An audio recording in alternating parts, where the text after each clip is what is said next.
Hello there, I'm JRT and welcome to the very first episode of EEEEEEEEP,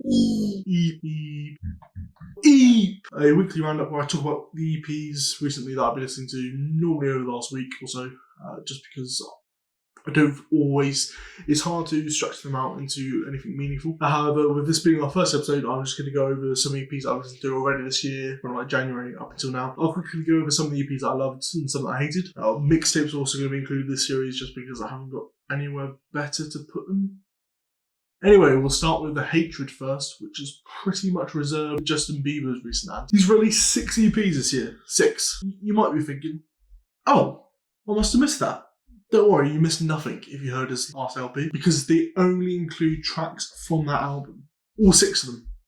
All released after the album, all released during a 6-week span, during the height of the pandemic. There is literally no point to these. That's why they all have a 0 from me. All 6 of them, just pointless, completely pointless. Artistically, musically, ethically, just there's no point to these continuing to exist in our world. After the shenanigans he pulled with the lead single Yummy, and also the rumours about maybe potential manipulation and getting his quarantine single with Ariana Grande into #1, I've really kind of lost any goodwill or patience or any benefit of doubt towards Bieber. Was this his idea? Probably not. Okay, let's go for the biggest possible cash grab with 0 effort. Is a morally bankrupt thing to do most of the time, but during a pandemic, it's just even worse. Yes, it may not be his idea. It probably is the brain of a marketing executive, but I don't know who that marketing executive is. It's his face on it. It's his name on it. He should take some pride in it, and he'll be getting the brunt of my frustration. Put a remix on it, demos, acoustic versions, live versions, reimaginings. Like, there's so many different ways you can manipulate it to make it worth re-releasing. These all could have been playlists. Literally, most of them have the titles of playlists, like Haley's Faves or Work From Home. They're basically songs selected to fit a theme. So, a playlist. Personally, it's just comes across as really scummy. Other EPs that kind of fell flat for me was Chief Keef's latest project, Extra Glow. It just felt like a joke I wasn't really in on. I can't believe he's still only 24. He's been around what seems for like over a decade, but this is kind of removed from his normal sound. It almost feels like a parody project. It is very removed from his drill sound that he's almost helped popularise into the mainstream. Overall, it just wasn't a pleasant listen. There's some really garish auto-tune in this. The beats are either unimaginative or just convoluted. I wouldn't recommend listening to it. However, on the higher end of it, we had 3 EPs this year that have really blown me away so far. Firstly, you have Denzel Curry and Kenny Beats combining the fantastic Unlocked. It is just 70 minutes of experimental and hardcore hip-hop that I just kept on returning to and just couldn't get out of my head. The song track 7 is one of my favourite songs of all time already, let alone the year. Maybe that'll fade and forward, but I've been coming back to that project countless times, mainly because of how quickly it goes. You can like fit that into your daily routine. It's a great example of an EP being an EP because there's not enough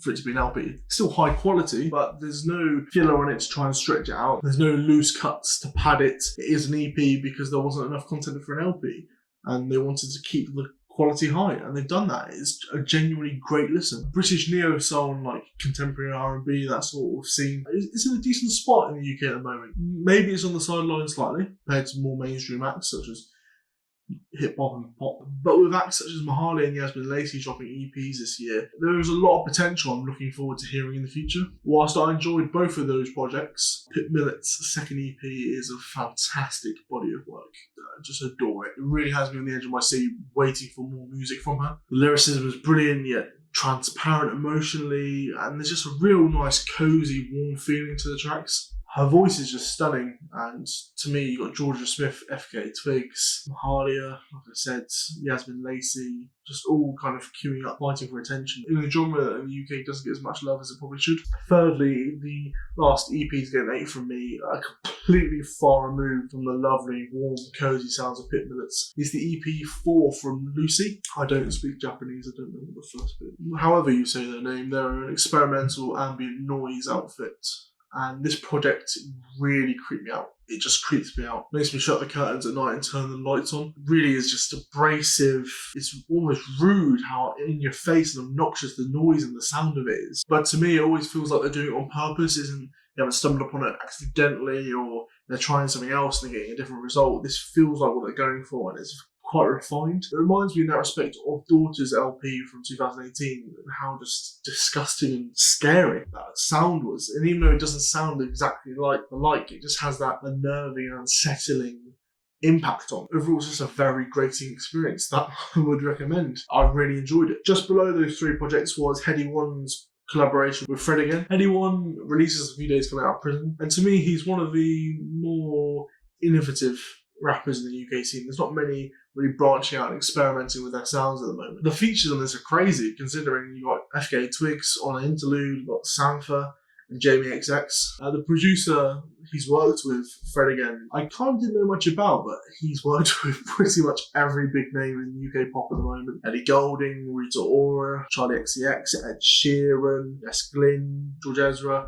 He pretty much produced every track on Ed Sheeran's last project, the collaboration project, and also he was dragged in for Ed Sheeran's track with Eminem. Funnily enough, Fred again, the producer, did drop an EP, which is decent. He's branching out into his own songs as well, and as you can expect with someone with that track record and this quality, is produced very well. Not the most imaginative in terms of the sounds and the lyrics, but yeah, it's a good project from Fred again. However, this one from Headie One has left me really anticipating more from Headie One and Fred again, to be fair. I'm really going to keep an eye on him because I think he'll be an innovator in the UK scene, which hasn't really had any driving forces behind it, apart from towards an Afro swing and dancehall sound. There's not been anyone really pushing the envelope and making new sounds. It either feels like a retread of the American scene or just more of the same, more grime beats. But hey, you never know, there could be another big act who comes and changes the game in the next few weeks. Who knows? Speaking of UK hip-hop, Little Simz dropped her 6th in the series, Drop 6. It was another project I like more than I dislike. Might bang, might not, definitely does bang. The production is slightly shoddy at times, however that can be forgiven considering this was made during quarantine. It is an EP, it's not a full LP. However, when you do compare it to her LP from last year, it pales in comparison, but that LP was just fantastic. It was one of my favourite albums from last year, so she's always going to be up against it. However, that being said, I'm always happy to hear more from her. She's just an act that as soon as I see she's dropped something, I will go and listen to it the same day, same hour, same minute. In a very similar vein, I mentioned her briefly, Mahalia's EP is quite good. Again, produced solely within quarantine, very short project. Yes, her recent feature on Jacob Collier's latest single is fantastic. That entire song, I think, is my favourite single of the year so far. But she does still have good content on this EP. Funnily enough, whilst there are obviously a very different sound and genre, there is quite a few similarities between Little Simz and Mahalia on this project. Both dropped very impressive LPs last year. Little Simz more commercial success, and this EP is just tiding us over between projects, even though I wouldn't really have expected one until 2021 possibly. Then we have H. When I saw he was dropping another EP, we still heard a full-length LP from him. I was a bit worried, especially with the track listing thing, quite a few American producers on there. I was a bit worried that H would be moving more towards that American style sound. However, those fears weren't completely unfounded, but yeah, this is still a very good project that clearly has UK influences on it. I especially enjoyed those Kenny Beats collaborations. I think Kenny really coming into his own this year, especially with the stuff he's done with Slow Tie as well. Those 3 collaborations, Denzel, H and Slow Tie at the moment, really impressing me. Overall, again, it's an EP, it's on the short side, it's a good glimpse, and he just sounds more well polished and a bit more fluent in his bars here, H. Now onto the indie pop band Easy Life. They've dropped their 3rd mixtape now. It's another nice entry into their discography, but it does include the weakest moments, I'd say. It is interesting to see now, this is their 3rd mixtape in 3 years, since signing on in 2017, and I don't think they've had a single song or a single bit of traction gain them as much notoriety as their debut single Pockets did. Maybe Nightmares, but to me it's getting to a point where they need to consider keeping this momentum. They've still got it behind them. I really anticipate a full-blown LP that has a bit more cohesiveness to the sound, a bit more consistency. However, I could be wrong. I think indie pop and indie acts can do very well with their niche. I anticipate more from them. This was a decent offering, just didn't really blow me away. And finally for this episode, Drake's mixtape. Let's just say I'm not anticipating his LP is meant to come out later this year. It worries me about it, to be honest, because this is just more of the safe, boring trap rap that we've heard before. Yes, okay, he branches out into some more drill-based sounds, he's trying something, but let's be honest, Drake does have a very established brand, image and sound that clearly works for him. It's clearly very successful. It sells. Why change it? I think it's just going to be one of those artists now that until he drops out of popularity, which I don't think is going to happen for a while, he has no reason really to adapt or to change. It's people just seem content with it. You can't really blame him. This, though, forgettable for me. Just really wasn't worth sitting and listening to multiple times. I think I listened to it 3 or 4 times, 5 times. I just never got anything more of it. I kind of like the Eminem resampling, reworking of Superman. However, yeah, that's not the only thing that sticks with me. So those are the projects I wanted to talk about this week. Next week, we're going to look at more recent EPs I listened to in the past 2 weeks. If you want to see all my other EPs, that wasn't all of them, just the ones I wanted to talk about. You can check the link in the descriptions to my album of the year. If you wouldn't mind helping the channel grow, you can do that by subscribing, liking, and sharing the video, or you can let me know down below what your thoughts were. That's all for now. Thanks for watching and stay safe.